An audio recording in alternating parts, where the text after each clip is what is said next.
Salut à tous, bienvenue sur la chaîne YouTube de Custom Rider. Aujourd'hui, on se retrouve avec. C'est pas ma voiture, ça. Voilà. Je sais pas comment j'ai fait pour venir jusqu'ici, mais je suis venu. Déjà, c'est Voilà. un bon point. Il est venu jusqu'ici avec la Ford Scorpio du grand-père. Et du coup, nous voilà aussi avec la Audi 80. Alors bon, c'est une petite vidéo un petit peu actu aussi, parce qu'on n'avait jamais vu de voiture ensemble. On les avait encore jamais vues l'une côte à côte. Voilà, depuis le temps.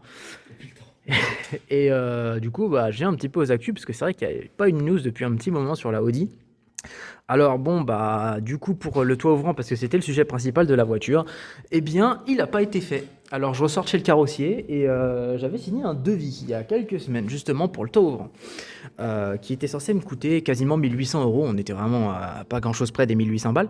Donc je me suis dit, bon, c'est pas grave, vas-y pour la voiture, toit ouvrant. J'avais fait une demande vraiment très spécifique d'exactement ce que je voulais, avec un max de photos, toutes les mesures, hein, au mètre et tout. J'avais envoyé des tonnes de photos avec toutes les mesures pour pas qu'ils se trompent. Mesdames et messieurs, ils ont commandé le mauvais toit ouvrant. Voilà. Donc ils me disent, quand je vais la rechercher tout à l'heure, du coup, parce qu'ils m'ont dit ils l'ont pas monté, et ils me disent, oui, celui-là, on peut quand même vous le monter.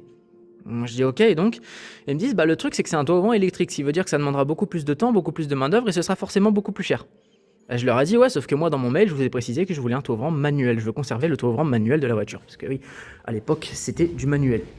Voilà, vous voyez, vous enlevez les deux loquets et vous tirez sur la poignée, vous montez le toit. Voilà, ça c'est aussi simple que ça. Donc même si c'est pas le même système, je voulais garder un toit manuel parce que voilà, comme il n'y avait pas de système électrique à la base, j'avais pas envie de me faire chier à repasser tout un faisceau juste pour un toit ouvrant. Puis surtout qu'en plus comme il est au-dessus de ma tête, j'ai juste à lever la main quoi. Que je lève la main pour pousser une poignée ou ou appuyer sur un bouton, ça revient au même. Donc je m'en foutais, je voulais rester sur du manuel parce qu'en plus je voulais pas payer non plus une tonne pour si peu quoi. Donc, du coup, ils me disent on peut vous le monter, mais ça vous coûtera plus cher. Et je leur dis MDR, non, c'est mort dans le film.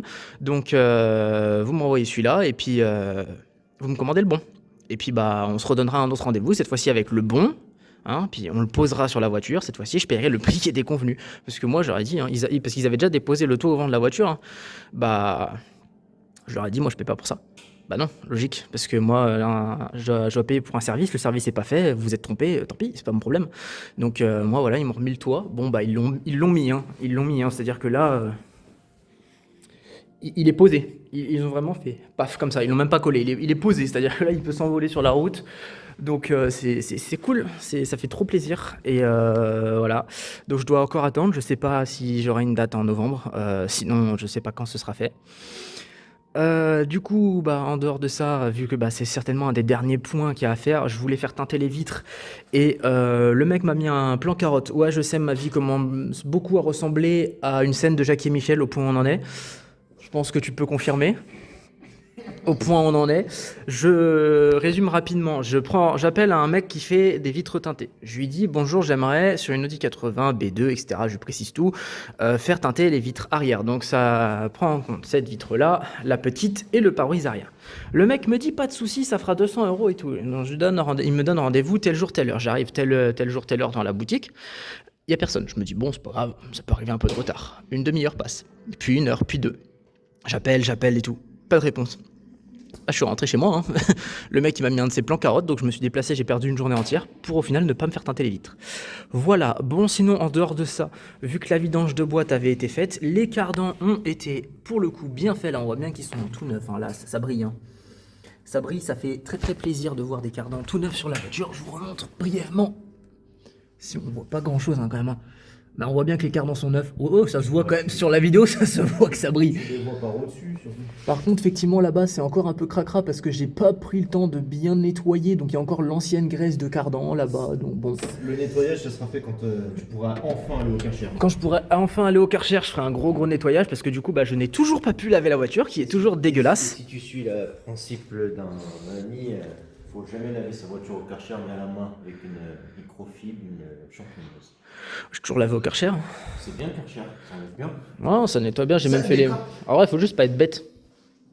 Faut juste pas passer le truc dans tes joints collés comme ça, quoi, c'est tout. Mais sinon, à part ça, j'ai toujours lavé au Karcher, même les motos, j'ai jamais eu de problème. Donc, Et moi, je suis voilà. venu avec ma grand-mère. Ouais. On sait pas comment, mais toujours avec du liquide de frein de 1986. Il commence un peu à être vraiment vilain, là. Voilà, et de l'huile de boîte aussi qui est de 1986. Tout est de 1986 dans la voiture. Voilà. Les fluides, tout. Le seul truc C'est le lave-glace. Il est de 2025 et le liquide de refroidissement. C'est tout. Et le moteur. Si l'huile, on a fait l'huile. J'ai fait la vidange. On a fait la vidange. Il a fait la vidange. J'ai fait la vidange et là je me fais ma propre vidange. Ah ça va sentir bon encore. Ouais. Donc voilà, bah ouais, je sais pas comment j'ai réussi à venir, mais j'ai réussi à venir, donc c'est cool. En plus, l'alarme elle fonctionne très bien maintenant, l'alarme d'origine. Voilà. Voilà. Feu LED blanc, mais je vais les remplacer, je vais mettre des oranges. Ce sera beaucoup plus joli. Je commande des oranges. Et puis moi du coup c'est vrai que j'avais commandé une meilleure alarme pour ma voiture mais j'ai pas pu la mettre parce que c'est une alarme volumétrique et comme le toit ouvrant il est pas étanche, ça fait des différences de pression dans l'habitacle et du coup l'alarme elle faisait que sonner tout le temps. Et du coup je te présente Très fun. Je te présente ma super alarme. C'est un fail. Et c'est pas activé? Non, mais des fois ça s'active quand tu mets le contact. Des fois elle te défonce comme ça. Dès que tu l'as rentré là, elle est activée, tu la remets, ou alors c'est celle-là. Non plus. Mais des fois tu ouvres, tu fais style, oh c'est bon, j'ai enlevé l'alarme, ouais. Tu viens et tout, tu te mets là. Tu ouvres la fenêtre comme ça, tu m'entends, mais regarde. Tu vas mettre le contact. Ouais. Coupe l'alarme quand même. Ah ouais ça gueule trop hein. En 86 t'avais ça, d'origine. Putain ça marche hein. D'origine mon gars. Et le pire c'est que celle que j'avais mis sur la Audi elle marchait tout aussi fort. Hein. Et c'était pratiquement le même principe. Tu peux le virer avec la clé qui est là. Si tu veux plus d'alarme, tu mets la clé à la serrure. Hein, quand ça rentre, tu lui dis nique ta mère. Et il n'y a plus d'alarme. Et là, allumé ou pas allumé. Hein. Voilà, j'appuie, il se passe rien. Voilà. Et du coup, c'est con parce que c'est ma seule télécommande. Donc, si ça vient décéder, j'ai plus d'alarme.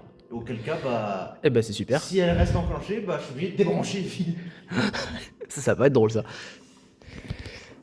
Enfin voilà. Tu sais que ça se vend encore d'occasion ce kit? Ah bon? Ouais, j'ai trouvé un kit neuf d'occasion. Putain, c'est incroyable. J'hésite à me le prendre pour là. Et bien du coup, mesdames et messieurs, pour finir cette petite vidéo, l'intérieur n'a toujours pas non plus été nettoyé, vu que j'attendais que le toit ouvrant soit changé. Et en plus, ils ont eu la super idée, vu qu'il pleuvait cette nuit, de me la laisser dehors. Dehors avec le toit ouvrant qui prend l'eau, donc ça va encore sentir le renfermé bien fort. Le rat moisi. Ouais non, ça va sentir le rat crevé là-dedans, ça va être une horreur. Bref, du coup, je vais donc mettre fin à cette vidéo, puisqu'il n'y a pas grand-chose d'autre à dire, parce que tout est en stand-by pour le moment. J'ai quelque chose à dire, moi. Vous savez quoi? N'oubliez pas cette voiture, parce qu'elle va beaucoup revenir sur les chaînes. Ouais, elle va bientôt revenir chez nous, ouais. Vous savez pourquoi? Parce que finalement, celle-là, je m'en fous, j'en veux plus. Custom Rider, il m'a vendu la sienne. Allez, merci frérot. Parti, on échange. Allez. Je repars avec la Scorpio. Allez, fin de la vidéo. Bonne soirée.